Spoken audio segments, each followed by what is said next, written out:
Hello mga ka-legit Dover Cards, panibagong updates kung saan MVP may good news natin sa Itbulaga at Raisa May and Andres Mulak. Ano nga ba ang plano ng Itbulaga? Ang lahat ng yan, but before that, if you haven't subscribed yet to my YouTube channel, please don't forget to like, share, and subscribe at i-hit mo na rin ang notification bell for more showbiz updates. Bago tayo magpatuloy, of course, nais ko po muna magpasalamat sa lahat ng mga legit viewers, subscribers at ang lahat ng mga legit na nanonood at sumusubaybay sa lahat ng ating mga updates. Maraming salamat po.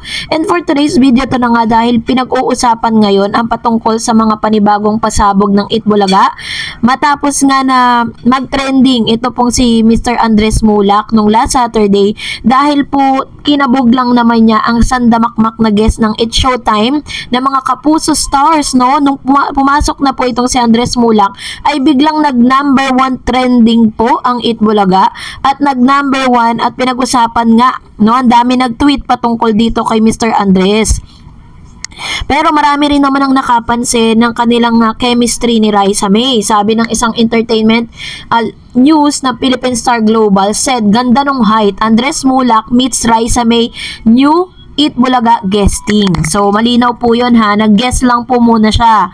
Sabi dyan, Andres Mulak is slowly making his presence on TV, known with his guesting on Itbulaga, eliciting kilig even from host Raisa May Dizon. Atasha Twin, the only son of Aga Mulak and Charlene Gonzalez, played during the therapy segment of the TV5 noontime show. Before he played, Andres got to banter with the segment's host for the day, Vic Soto, Miles Ocampo, and Maine Mendoza.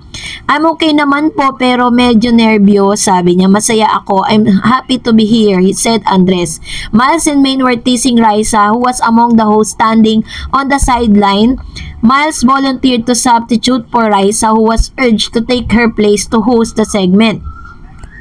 The exchange beso-beso which prompted Maine to quip about Raisa not being able to look at Andres directly in the eye. Raisa has admitted to having crush on Andres. They met for the first time during Maine's birthday celebration in early March. Raisa then stood beside Andres and quipped, ganda nung height. Andres, Atasha, and their parents Charlene and Aga are set to star in their first ever sitcom together titled The First Family, coming on May TV5. So, yun po yung kauna-unahan nilang kanilang sitcom na magaganap sa TV5. And at the same time, hindi rin po nagpakabog ang ilan sa mga guest, no? Dito naman po sa tinatawag na Gimme 5. Street Boys, tinapatan, sina Bong Jong Itbulaga, di nagpagkabog sa It's Showtime. Sabi po ng isang news na hindi nagpakabog ang bonggang opening number ng Itbulaga nitong Sabado sa katapat nilang noontime show na It's Showtime ha. Libo-libong tao sa iba't ibang barangay ang nag-street party kasama ni Jose Manalo, Wally Bayola at Paulo Ballesteros para i-celebrate ang National Barangays Day. May kanya-kanyang pasabog na production number with matching costume and props ang mga nanalong barangay sa super special barangay bayanihan ng Itbulaga. Ito yung mga barangay na napili nila sa segment nilang Sugod Bahay Mga Kapatid. Sa studio naman, nakipag-showdown si Maine Mendoza sa Maneuvers Dancer, si Atasha Mulak as Universal Motion Dancer at si Miles Ocampo ay gumiling naman kasama ang Street Boys, ang dating grupo ni Bong Navarro at Jong Hilario. Sabi nga ng fans, sinapatan daw ng Street Boys sina Bong Jong na dalawa sa host ng It's Showtime. Pinangungunahan naman ito ni Tito Soto, Vic Soto at Joey De Leon kasama sina Alan Kay, Raisa May Dizon, Karen Aistrup at Ryan Agoncillo, buong Dover Cards sa pakanta ng iconic Itbulaga theme song. 5 TV viewers ang nanalo ng 20,000 at isang mamahaling motorsiklo. Walang binagong Itbulaga sa kanilang show ngayong Sabado. Napanood pa rin ang regular segment nila na Sugod Bahay Mga Kapatid, Therapy, Gimme 5 at Laro ng Mga Henyo at Dear Itbulaga. Pinangunahan lang nila ang cash prizes na pinamigay sa Team Bahay at Team Online. Dancers na mga sikat na 90s ang group na naglaro sa Gimme 5 portion at ang Barangay Nyog, Bacoor, Cavite ang nanalo ng super special barangay na nagkamit ng 200,000 at super celebration package. Pero isa naman po sa talaga naman pinag-uusapan just in ngayon lang po, April 8, 2024, kung saan ililabas ng Billionario.com Level Up MVP or Mr. Manny B. Pangilinan, TVJ reportedly readying Meralco Theater as the new home of Itbulaga as noontime TV war heats up. Bilyonaryo Manny B. Pangilinan and veterans comedy trio Tito, Vic and Joey or TBJ are planning to move to Meralco Theater as the potential revenue for Eat Bulaga. Amidst escalating noontime television competition,